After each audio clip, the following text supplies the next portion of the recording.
mga kagwapo, nandito tayo sa loob ng Clark. Dito tayo ngayon sa picnic ground para tignan natin ang isa sa mga top selling models ng Ducati Philippines. Ito ang Scrambler.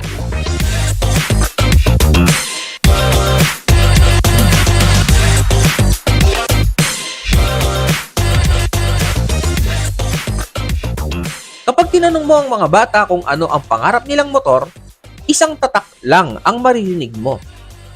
Ducati.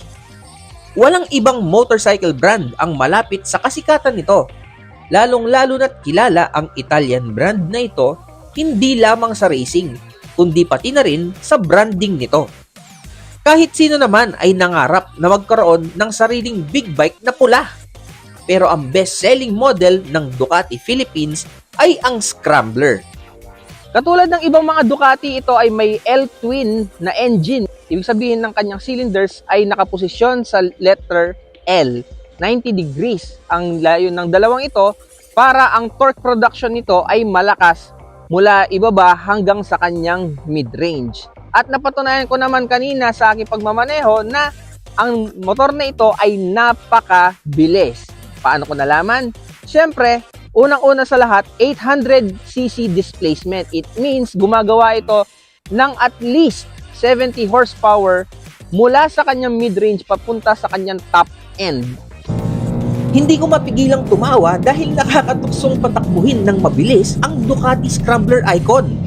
Hindi mo man maiisip na ang mga Pirelli MT60 RS tires nito ay para sa light off-roading at mostly street driving. Hindi rin bitin ang braking power ng motor na ito kahit isa lang ang kanyang front brake. Hindi katulad ng ibang mga motor katulad ng XSR 700 na huli nating minaneho. Ito ay may single rotor, single caliper, pero hindi ako nabitin sa braking power niya kanina. Kahit mag-emergency braking ka using ABS, hindi ka mamomroblema dahil sobrang lakas ng kanyang preno. Same goes sa kanyang preno sa likod. Single rotor pero sobrang lakas pa rin. As for the exhaust system, ang motor na ito ay mayroong factory upgrade na Terminioni. And syempre mamaya malalaman natin kung gaano kalakas ang kanyang tunog. Susubukan natin siyang i-testing using the LTO standard testing procedure. Ipapakita ko sa inyo mamaya kung paano gagawin yung LTO standard testing procedure ng kanyang exhaust system. Ite-testing natin ngayon ang lakas ng exhaust noise ng motor na ito gamit ang LTO standard testing procedure. Kailangan may layo ako ng 1 meter at anggulo na 45 degrees para makuha ko ang tamang reading mula sa aking sound level meter. Ito po ay calibrated gamit ang dBA na ginagamit natin katulad ng ibang mga SLM o sound level meters. Sige, andarin na natin to.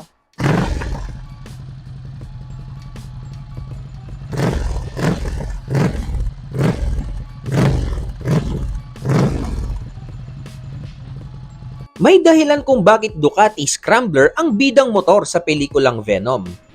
Kahit sa totoong buhay, napaka-responsive ng handling nito. Ang wide burst nito ay hindi masyadong malayo sa rider, kaya naman napakadali nitong iliko. Pero pwede rin itong isingit sa traffic na parang mas maliit na motor. Pero hindi ito maliit na motor. Tumitimbang ito ng 185 kilograms ready to ride. Pero mas balanse ang bigat nito dahil advantage ng L-twin engine ang paghihiwalay ng dalawang cylinders nito. Isa pang advantage ng Ducati L-twin ay ang pagiging makitid nito para mas gitna ang bigat ng rider sa motor. Ito ay may 41mm upside down forks sa harap at preload adjustable rear monoshock mula sa KYB. At narinig nyo naman na in love ako sa single 330mm front disc brake at sa 245mm rear disc brake na may Bosch ABS. Pero ang pinakatatagong sikreto ng handling nito ay ang rake angle. Ito ay ang anggulo ng forks mula sa axle ng gulong papunta sa gitna ng manubela. At kadalasan nakikita lang sa mga race bikes ang 24 degrees na rake angle katulad ng nasa Ducati Scrambler Icon. Huwag kang maniniwala sa chismis na mainit sa pakiramdam ang air-cooled L-twin nito. Kahit pa maipit ka sa traffic, hindi naman maluluto ang betlog mo. At sa karanasan ko, magkasing init lang ang singaw ng mga air-cooled Ducati sa init ng mga air-cooled small bikes na araw-araw nating nakakasama sa daan. May heat shield naman ang exhaust pipes ng motor na ito, kaya hindi ka rin mapapaso sakaling madikit sa heat guard ang hita mo. Pero syempre, kung safe rider ka, naka-riding pants ka. Umorma ka rin kung gwapo ang motor mo. Dahil kung ako ang tatanungin ninyo, parang gusto ko na rin ang motor na ito. 170 centimeters ang aking tangkad at ang insim ko ay 820 millimeters. Ang motor na ito ay may seat height na 785. So, ibig sabihin kapag ako ay umangkas dito, flat foot ako. Pantay na pantay ang paa ko at hindi ako nahihirapan na umangkas sa motor na ito. So ano ang honest thoughts ko sa Ducati Scrambler Icon? Unang-una sa lahat, naiintindihan ko na kung bakit marami ang nai-inlove sa mga Ducati. Maliban sa napakagandang boses ng Terminioni exhaust system nito, ang suspension setup at geometry nito ay para sa mga taong mahilig magmotor araw-araw.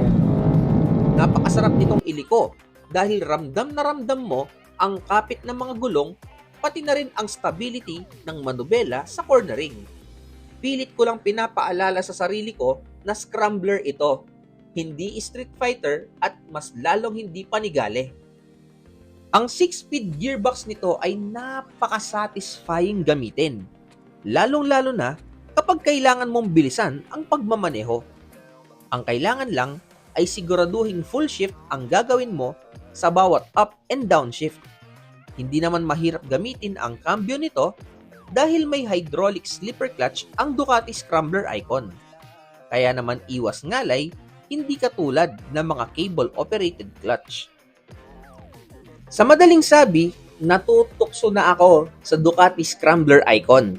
Alam ko namang hindi ako kamote sa daan, pero katulad ng sinasabi ng iba, mas mabuti nang meron ka pero hindi mo kailangan, kesa sa kailangan mo pero wala ka naman.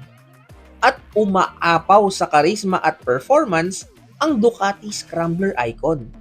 Kayang-kaya nitong pagbigyan ang pagiging kamote nating lahat. Pero ayoko ring abusuhin ang mga kaya nitong gawin. Basta, pag uwi ko, pag-iisipan ko kung in love na nga ba talaga ako sa motor na ito. At happy Scrambler Day na rin pala sa mga Ducatisti ng Pilipinas. And with that, enjoyin mo lang ang buhay motorista. Ride safe and ride guwapo.